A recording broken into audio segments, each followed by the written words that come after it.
Hello दोस्तों, स्वागत है आप सभी का आपके अपने फार्मा गुरुजी चैनल पे। अगर आप हमारे चैनल पर नए हो तो चैनल को कर लीजिए सब्सक्राइब और बगल वाले घंटे को दबा दीजिए ताकि आने वाले सारे वीडियो का नोटिफिकेशन आपको मिले सबसे पहले।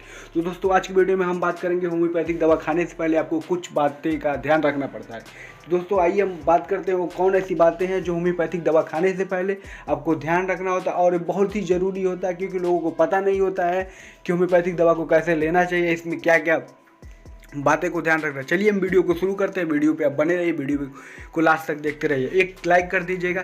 तो चलिए दोस्तों, सबसे पहले ध्यान रखना होता है कि दवा को कभी भी आप खुले में ना रखें। जी दोस्तों, अगर आप होम्योपैथिक दवा खाते हैं तो दवा को कभी भी खुले में ना रखते। इससे क्या होता है कि जब दवा को खुले में रखते हैं तो इसका असर कम हो जाता है। अगली बात क्या ध्यान हो रखता है, जब भी आप होम्योपैथिक दवा खाते हैं तो आप कभी भी हथेली पे लेकर ना खाएं। जी दोस्तों, होम्योपैथिक दवा खाने से पहले आपको ये ध्यान रखना होता है कि कभी भी होम्योपैथिक दवा को हथेली पे रखकर नहीं खाना चाहिए।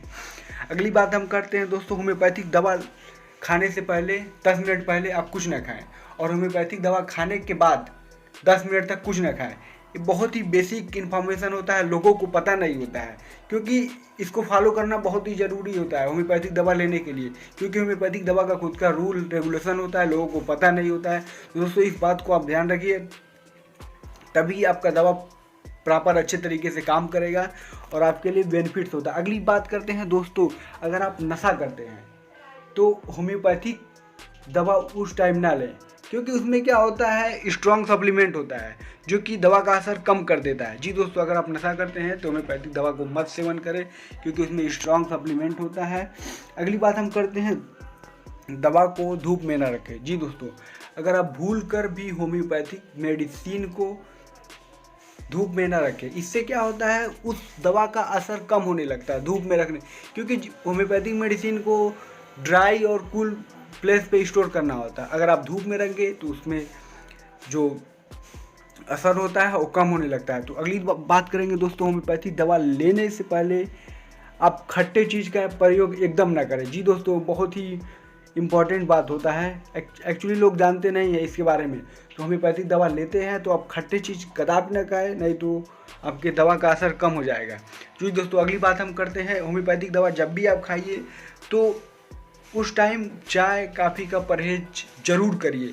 अक्सर लोग चाय काफ़ी पी लेते हैं होम्योपैथिक दवा खाने के बाद, लेकिन तो ये सही नहीं होता। आप होम्योपैथिक दवा खाते हैं तो चाय काफ़ी का परहेज जरूर करें, तभी आपका दवा अच्छे से काम करेगा। अगली दोस्तों, हम बात करेंगे, होम्योपैथिक दवा खाने से पहले कुल्ला ज़रूर कर लें। ये बहुत ही अच्छा होता है। अगर होम्योपैथिक दवा खाने से पहले कुल्ला कर लेते हैं तो आपके स्वास्थ्य के लिए, आपके लिए भी बहुत ही अच्छा होता है। तो होम्योपैथिक दवा लोग खाते तो हैं मगर प्रॉपर तरीके से उसे यूज करना नहीं जानते हैं, ऐसे वैसे खा लेते हैं, बाद में बोलते हैं कि दवा का असर नहीं दिख रहा है। तो होम्योपैथिक का खुद का रूल होता है, इसको फॉलो करना होता है। तो दोस्तों, आज की वीडियो में हमने बताया होम्योपैथिक दवा लेने से पहले कुछ बातों का ध्यान रखना होता है। पहली बात हमने बताया कि दवा को खुले में ना रखें। दूसरी बात हमने बताया कि हथेली पर रखकर दवा कभी ना खाएं। तीसरी बात हमने बताया कि होम्योपैथिक दवा खाने से 10 मिनट पहले कुछ ना खाएं और खाने के बाद 10 मिनट तक कुछ ना खाएं। चौथी बात हमने बताया दोस्तों, होम्योपैथिक दवा लेते हैं तो नशा का प्रयोग मत करें, क्योंकि उसमें स्ट्रॉन्ग सप्लीमेंट होता है। अगली बात हमने बताया कि होम्योपैथिक दवा को धूप में ना रखें, क्योंकि इसको कूल और ड्राई प्लेस पे स्टोर करना रहता है। होम्योपैथिक दवा लेने से पहले खट्टे चीज़ का ना खाएं। और अगली चीज़ हमने बताया दोस्तों कि होम्योपैथिक दवा लेते हैं तो चाय और कॉफ़ी का परहेज एकदम ना करें। अगली चीज़ हमने बताया कि होम्योपैथिक दवा खाने से पहले कुल्ला ज़रूर कर लें। तो आज की वीडियो में हमने बताया दोस्तों, होम्योपैथिक दवा खाने से पहले कुछ चीज़ों का ध्यान रखना होता है और ये लोगों को पता नहीं होता। तो उम्मीद करता हूँ ये वीडियो आपको बहुत ही अच्छे से समझ में आया होगा, और हमारे चैनल पर नए हो तो चैनल को सब्सक्राइब जरूर कर लीजिएगा, ताकि हम ऐसी ही आपको medicine related, health related information समय समय पे देते रहें। तो आज के लिए इतना ही। अगर इससे जुड़ी कोई भी आपको इन्फॉर्मेशन चाहिए तो आप कमेंट बॉक्स में कर सकते हैं हमें। तो आज के लिए गाइस इतना ही, थैंक यू। और मेडिसिन से रिलेटेड, होम्योपैथिक रिलेटेड कोई भी आपको रिव्यू चाहिए, नॉलेज चाहिए, तो कमेंट सेक्शन में आप ज़रूर कर सकते हैं। तो आज के लिए